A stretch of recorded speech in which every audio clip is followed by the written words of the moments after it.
আসসালামু আলাইকুম। মাদ্রাসাবিডির পক্ষ থেকে আপনাদেরকে স্বাগতম। এই ভিডিওতে দেখবেন কিভাবে সফটওয়্যারের মাধ্যমে পিসির স্ক্রিনশট নেওয়া যায়। খুব সহজ, ছোট্ট একটি সফটওয়্যার এবং ব্যবহারও খুব সহজ। আপনারা দেখলেই বুঝতে পারবেন। আমি একটু দেখানোর চেষ্টা করব। তো আমার স্ক্রিনে দেখতে পাচ্ছেন এই একটা আইকন, এটা হচ্ছে আমার সফটওয়্যার আইকন। এই লাইট শট সফটওয়্যারটির নাম লাইট শট। এই স্ক্রিনশটের জন্য খুবই ভালো। আমি এটা এটা ফ্রি ডাউনলোড করা যায়। ডাউনলোডের লিঙ্ক আমি ডেসক্রিপশন বক্সে দিয়ে দেব। তো এখানে দেখেন, আগে একটু দেখাই। এখানে এইটার উপর ক্লিক করলে জায়গা স্ক্রিনশট হয়ে যাবে, একটা ছবি হয়ে যাবে পিএনজি আকারে। এই ছবিটা সেভ হয়ে যাবে। সেভ করার সময় সাপোজ এই ছবিটা যদি আমি একটা ছবি সেভ করে দেখাই, মনে করেন এখান থেকে আমি একটা স্ক্রিনশট নেব। তো প্রথমে আমি এখানে ক্লিক করব। ক্লিক করে এই দাগ টেনে, আমার ইচ্ছা মতো টেনে আমি এটাকে যতটুকু দরকার অতটুকু করব।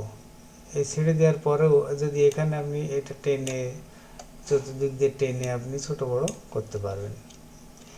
তারপরে এখানে আপনি আলাদা মার্ক করার জন্য একটা দেখতে পাচ্ছেন, এটার উপর ক্লিক করে এরকম টান দিলে একটা মার্ক হয়ে যাবে।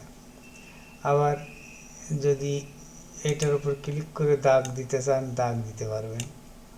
আবার এটার উপর ক্লিক করে তীর চিহ্ন দিতে পারবেন।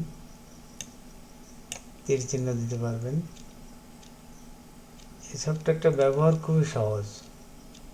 আপনার ইচ্ছা করলে এই সফটওয়্যারটা দিয়ে অনায়াসে কাজ চালাতে পারবেন। এই সফটওয়্যারটা ইনস্টল করার পদ্ধতি হলো, আপনাকে ইনস্টল খুবই সহজ। ইনস্টল করে যখন আপনি ডেস্কটপের নিয়ে আসবেন, ডেস্কটপের স্ক্রিনে নিয়ে আসবেন, তখন এরকম একটা আইকন এখানে নিচেই চলে আসবে। এই জায়গাটায় চলে আসবে। এই জায়গাটায় একটা আইকন চলে আসবে। এখান থেকে আপনি ক্লিক করে এইভাবে ছবি তুলতে পারবেন, স্ক্রিনশট নিতে পারবেন। এটা খুব সহজ একটা কাজ। তো এই সফটওয়্যারের আরও গুণ আছে। আপনি এই যে কপি করতে পারবেন, সেভ করতে পারবেন। এই বাটন দিয়ে সেভ করতে হয়, এটাতে কপি করতে হয়, এটাতে সরাসরি প্রিন্ট করা যায়। আবার এখানে শেয়ার করলে আপনি ফেসবুক, ইউটিউবেও দিয়ে দিতে পারবেন এরকম।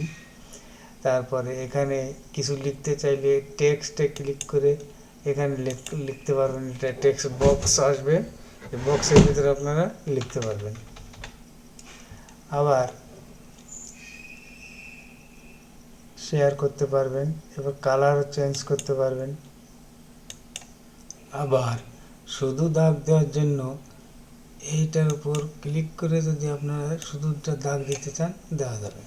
আবার দাগে কোনো ভুল হলে CTRL Z প্রেস করে আপনারা ওটা উঠিয়ে দিতে পারবেন। এই ছিল সফটওয়্যারটির ব্যবহারের ছোট্ট একটি ভিডিও। আশা করি আপনাদের কাজে লাগবে। তো সকলকে ধন্যবাদ আমার এই ভিডিওটা দেখার জন্য। লাইক, শেয়ার, সাবস্ক্রাইব করবেন প্লিজ। সকলকে ধন্যবাদ আবারও। আসসালামু আলাইকুম রহমতুল্লাহ।